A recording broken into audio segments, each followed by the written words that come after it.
Seja bem-vindo à Escola de Tarô e Autognose. Eu sou Bernardo Arraes, tarólogo e seu professor. Irei acompanhá-lo no curso de iniciação à simbologia dos arcanos maiores de tarô. Quando a gente fala de tarô, principalmente para quem está começando, por vezes torna-se muito difícil, saber qual o primeiro passo dar, que tipo de tarô escolher, que livro procurar. Existem tantos no mercado. Será que é melhor o tarô mitológico? Será que é melhor o tarô do Crowley? Ou será melhor o tarô do White? Ou talvez o tarô dos egípcios? Ou quem sabe o tarô dos florais? Ou algum outro, tarô do Osho? Qual desses tarôs é melhor? Bom, a gente vai tentar conversar um pouco sobre isso nessa primeira videoaula. E eu acho que é interessante, nesse primeiro momento, tentarmos definir o que é exatamente o tarô, né? Então, quando a gente fala que um conjunto de cartas é um tarô, nós estamos falando de uma estrutura que corresponde a um conjunto de 78 cartas, divididas entre 22 arcanos maiores e 56 arcanos menores.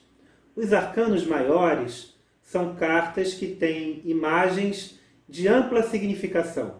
Essas imagens trazem símbolos, trazem significados, trazem referências à experiência humana num sentido bem amplo, né, em relação a tudo que a humanidade já possa ter vivido em termos de experiência. Aquilo que é universal, né, aquilo que nos comunica de modo comum. É bem interessante isso, porque os arcanos maiores eles têm uma ligação muito forte com as imagens arquetípicas que vão ter relação, por sua vez, com determinados arquétipos.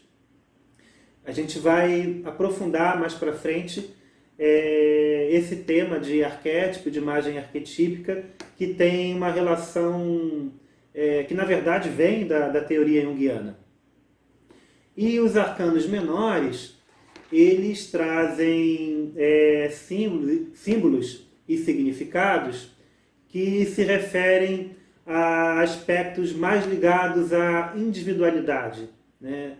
Então, por exemplo, o naipe de copas se refere aos aspectos emocionais, o naipe de paus se refere aos aspectos ligados à energia vital, à criatividade, à imaginação. O naipe de espadas se refere ao elemento ar, ao pensamento, ao aspecto mental.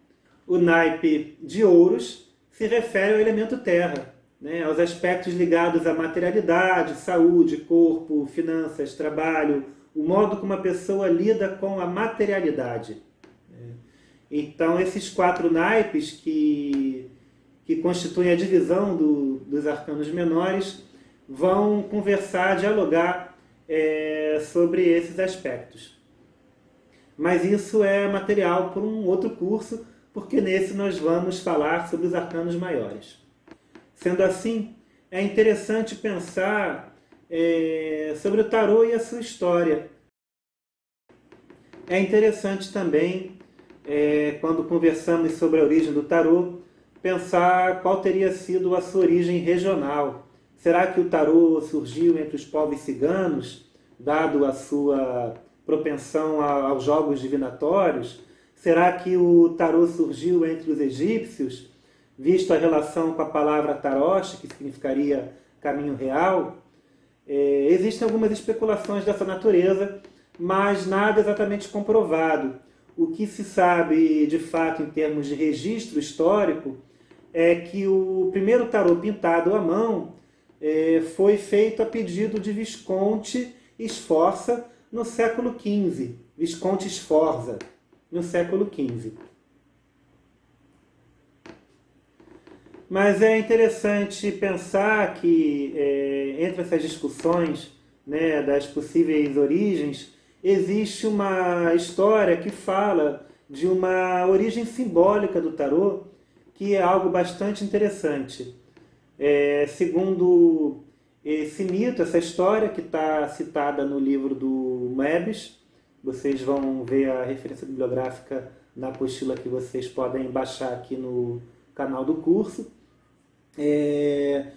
Então, segundo essa história, os antigos teriam previsto a degradação da humanidade e a sua perda pelos vícios e ficaram pensando num jeito de preservar esse conhecimento todo que eles haviam construído, de modo que a humanidade não perdesse o fruto dessa herança.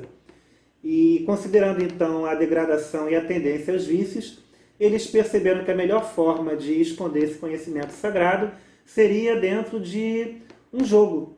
E assim foram criadas cartas que, de fato, muitos se servem até hoje, né, como um instrumento de jogo. Inclusive, o tarô foi que deu origem ao baralho francês, que é esse baralho de carteado comum.